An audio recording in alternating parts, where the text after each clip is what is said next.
I love being a dad, but when my son was born, the first 6 months were hard. I was thrown into a newborn haze, and I fell into poor habits that meant I was comfort eating, barely training, and my body slowly became a typical dad bod. But the worst part, I was becoming snappy, tired, and being the dad I never thought I would be. With a son, I had less time to train, I felt guilty taking time away, and so I had to find another way to lose fat and build muscle. So in this video, I'm going to share how I did it, covering the mental reframes, the training and nutrition I used to go from this to this. I'm Chris, I've been in the fitness industry for 14 years. I've helped hundreds of dads who are just like you, who are frustrated about buying bigger clothes to hide their growing dad bod. And I've made it my mission to help as many dads build a body that they're proud of and one that can keep up with their kids. And if you want to do the same, I've got 4 weeks of free email coaching that you can get by clicking the link below. It covers everything you need to lose 2 to 4 kilos in the first 4 weeks. Right, let's get into it. When my son was born,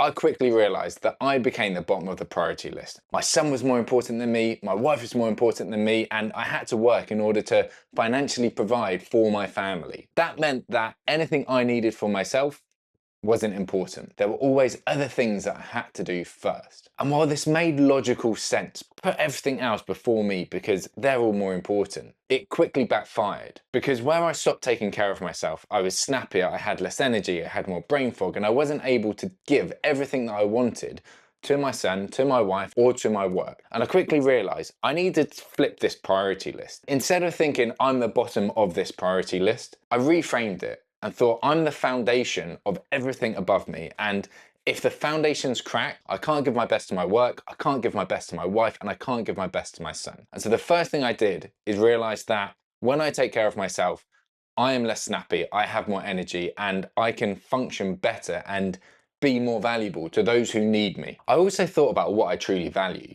Health and fitness is one of them, but being a positive role model to my son and now my daughter is also up there. And my actions weren't supporting my personal values. I heard a thought experiment on a podcast by a chap called James Clear, and it changed the way I thought about my daily actions. He said, imagine some aliens come down to Earth. You can't communicate with them at all. They're here to judge what you value, but the only way they can do that is based on what you do day to day, your actions. Are they supporting what you do? And if I were to run through my old day where I'd wake up, have breakfast, wouldn't eat the best food, wouldn't train, be a bit snappy, that wouldn't give the impression that I really value my health, my fitness, or my family.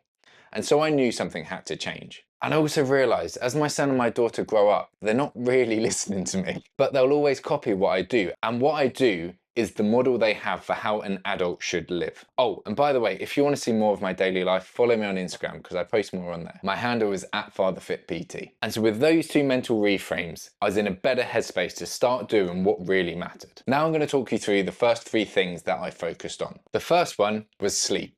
I accepted that late night me time was slowly killing me. I had this idea that I needed to stay up late to decompress, to blow off some steam, to have some time to do what I actually wanted to do for me. But the reality is I'd stay up late, I'd doom scroll, I'd watch crap TV, and then I'd go to bed and I wouldn't sleep well, and I'd wake up tired, grumpy, and miserable the next day. If your me time is making you feel rubbish, well, it's not very good me time. So the first thing I did is sort out my sleep. I started to go to bed at 9 o'clock, I'd read in bed, and I'd do my best to make sure I'd get the best night's sleep. I'd limit how much coffee I'd have, and I'd set my alarm for 6 AM. I started to wake up earlier. So I'd wake up at 5:30, but where I was going to bed earlier as well, I felt good. I felt refreshed. And so I ended up still getting me time, but instead of it being at the end of the day when I'm exhausted and I can't focus or concentrate, it was in the morning when I was fresh, which brings me on to the next thing. Training. There were 2 times of day that I could train without impacting family time. The first was on my hour-long lunch break. So I'd take 10 minutes to get to the gym, I'd train for 30 minutes, and then I'd have 20 minutes to get changed, get back to the office, and then sit down with my food and crack on with my day. That worked for a period of time. I only needed 30 minutes to train, and you probably only need 30 minutes to train as well. If you want a training program, by the way, that suits the 4 weeks free coaching that you can grab in the link below, that will have a training program for you. I trained 2 to 4 times a week and just made sure I was active, so I tried to do as many steps as I could each day. But training and sleep will only get you so far unless you fix your nutrition. The first thing I did with nutrition is I started tracking the food that I was eating. I used an app like MyFitnessPal, quickly made me realize how many calories I was eating in each meal, but also snacking on. And that was enough to help me control my food a little bit more. Now, the other approach I took, I avoided ultra processed foods as much as I could.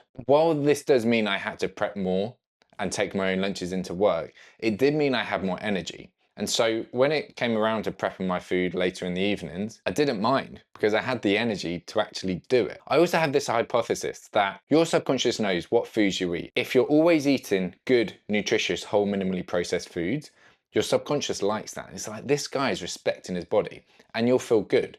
Whereas if you're always going for convenience, chocolate, crisps, and pick an ultra processed snack, then your subconscious knows you're not really treating your body in the best way, and you don't feel good. And I think that affects mental health. It's certainly something I see with my clients. When they eat more whole, minimally unprocessed foods, they feel better in themselves, both physically and mentally. That's what I focused on to pull me out of the rut that I got stuck in when my son was first born. Hopefully that gives you somewhere to start. Now, if you're not sure what you need to do, you can download 4 weeks of free email coaching via the link below, and that will give you all of the tools and information you need to lose 2 to 4 kilos over the next 4 weeks.